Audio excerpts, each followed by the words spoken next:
Ang mabuting balita ng Panginoon ayon kay San Lucas.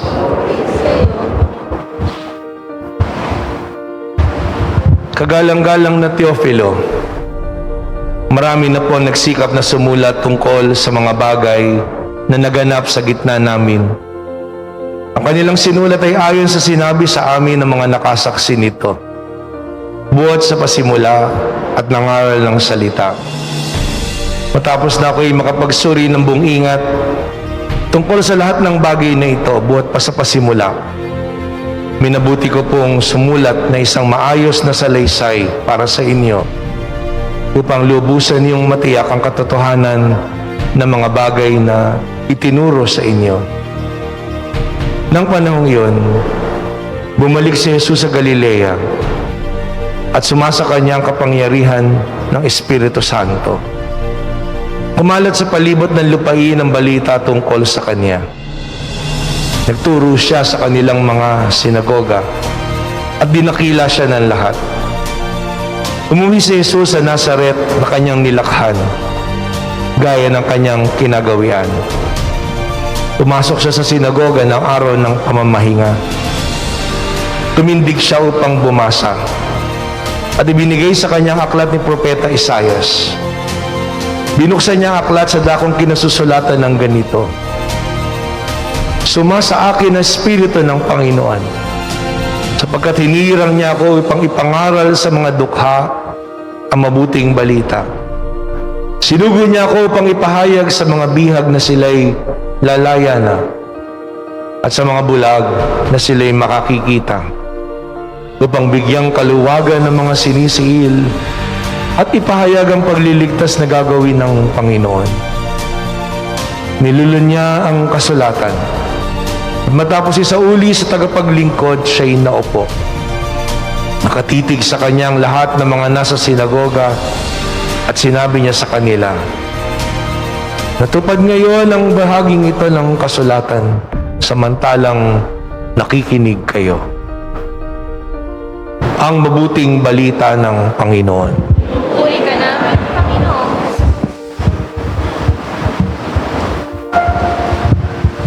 Magandang umaga po sa inyong lahat. Ngayon ay ikatlong linggo ng karaniwang panahon. Pero pag binabalikan po natin ang pagbasa, napakaganda ng mga pagbasa sa linggo na ito ng salita ng Diyos, pambansang linggo ng Biblia. Kung babalikan po natin mula sa unang pagbasa, nararamdaman natin yung galak ng mga tao na marinig nila na ipinahayag sa kanila yung salita ng Diyos. Sa ikalawang pagbasa, kinukwento sa atin ni San Pablo kung papaanong ang Espiritu ginagabayan tayo at binubuo tayo bilang isang katawan. At napakagandang pakinggan kung papaanong nandun yung pagtutulungan, pagdadamayan, pagtataas sa bawat isa. Na siyang pananaan ng Espiritu sa atin dahil ang Espiritu ng Panginoon ay pag-ibig. At sa Ebanghelyo, natungayan natin ng simulang bahagi ng Ebanghelyo ni San Lucas na kung saan ay sinulat niya sa isang nangangalan na Teofilo. Kung titignan po natin, makahulugan yung pangalan na yan dahil si Teofilo ay kahit na sinong tao. Philo, ibig sabihin love. At Theo, ibig sabihin God. Para sa tao na nagmamahal sa Diyos, na gustong makilala ang Panginoon, madama ang kanyang pag-ibig, at inilahad sa atin kung papaanong ang Panginoon nandun ay pinahayag na siya ay nandun sa Nazaret sa sinagoga. Ang bahaging iyon na propesiya ni Propeta Isaias. Sumasa kanyang Espiritu at hinirang siya upang ipangaral ang mabuting balita sa mga dukha, sa mga bihag na sila'y lalaya, sa mga bulag na sila'y makakakita. Bigyan ng kaluwagan ng sinisiil at ipahayag ang pagliligtas ng Diyos. Sa linggo pong ito ng banal na kasulatan ng Biblia, Ang misa natin, ang laging unang bahagi ay liturhiya ng salita ng Diyos. Magandang tingnan natin. Paano ba tayo binubuhay? Paano ba bahagi ng ating buhay? At paano ba tayo ginagabayan ng salita ng Diyos sa ating buhay? Hindi po totoo na hindi natin binibigyan ng sapat na pansin ang banal na kasulatan dahil wala tayong ginawa kundi magdasal lang o magdobena o magmisa. Sa lahat ng mga bahagi ng ating dasal, sa lahat ng ginagawa natin na pagdiriwang ng banal na Eucharistia, ang salita ng Diyos ay laging sentro nito. Ang katanungan lang po talaga ay, paano nga ba natin nadarama? Nung binabasa sa atin, sinasabi po doon sa unang pagbasa, nang malaman ng mga tao dapat nilang gawain ayon sa kautusan, nabagbag ang kanilang kalooban, anupat sila'y napaiyak. Ang araw na ito ay dakila sa Panginoon sa inyong Diyos. Ito pong tagpo na ito ng kay Nehemias at kay Ezra. Ito po yung panahon na tinapo na ang Israel, 40 taon sa Babylonia, nasira na yung Jerusalem, at ang bumabalik doon sa Jerusalem ay yung mga apo-apo na. At doon nagsimula uli sila ng isang panibagong komunidad. Nagsikap uli magtayo ng templo, umuwi ang tao mula sa pagkakatapon, at ito yung ginawa nila. Binubuo uli nila yung kanilang buhay. Kaya nga pag-isipin po natin, ikaw, tanungin mo ang sarili mo, kailan ka ba napaiyak na narinig mo yung salita ng Diyos? Marahil sa ating pong pagdiriwang, hindi naman namin kayo lagi pinaiiyak, diba? Hindi naman tayo masyado sa emosyon. Pero hindi naman po ibig sabihin na kailangan umiiyak tayo. Ang tanong lang po talaga dun talaga bang pinakikinggan natin ang Diyos? Alalahanin po natin na sa tuwing binabasa sa atin ang banal na kasulatan, pagkarang basahin sa atin ang mga pagbasa, sinasabi, ito ang salita ng Diyos. Nasasagot po tayo, salamat sa Diyos.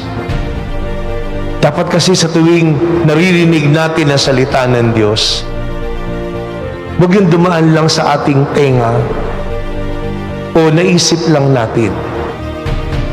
Lagi nating tandaan na sa tuwing pinahahayag sa atin ang salita ng Diyos, yun ang Panginoon na nangungusap sa atin.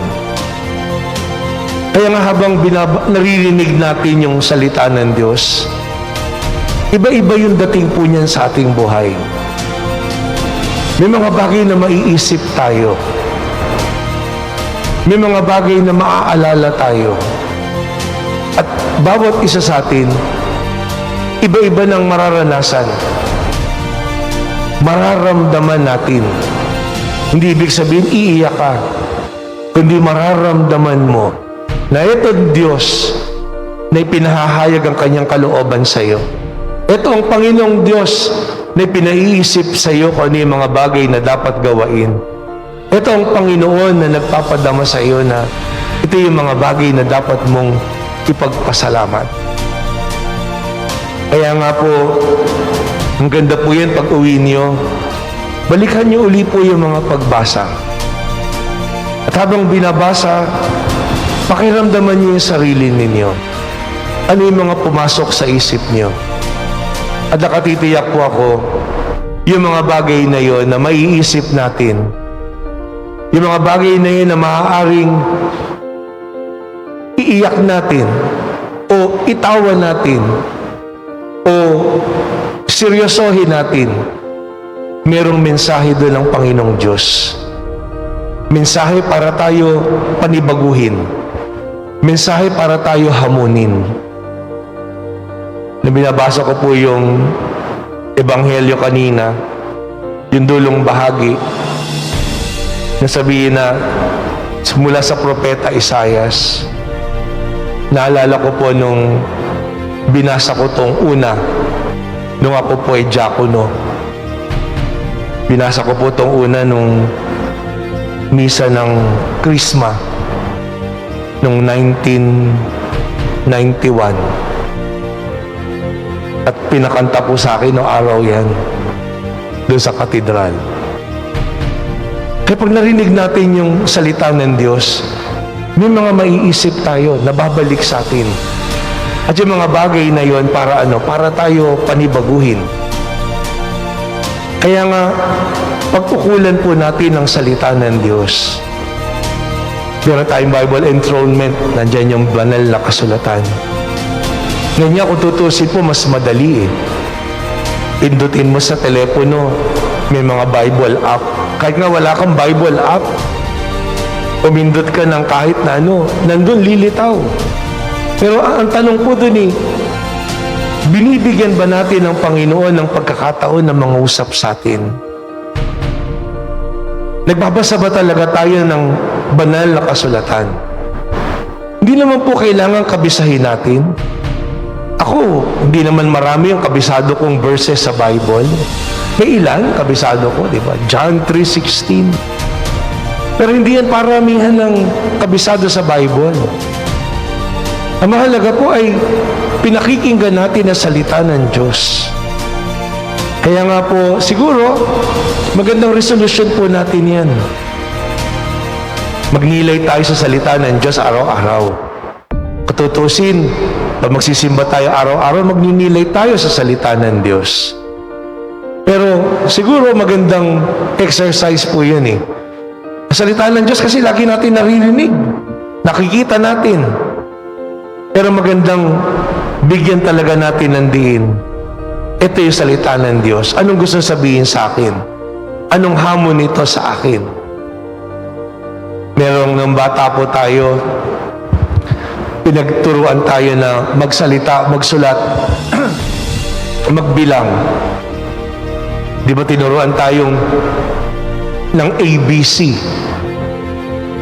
A, apple, di ba? B, boy.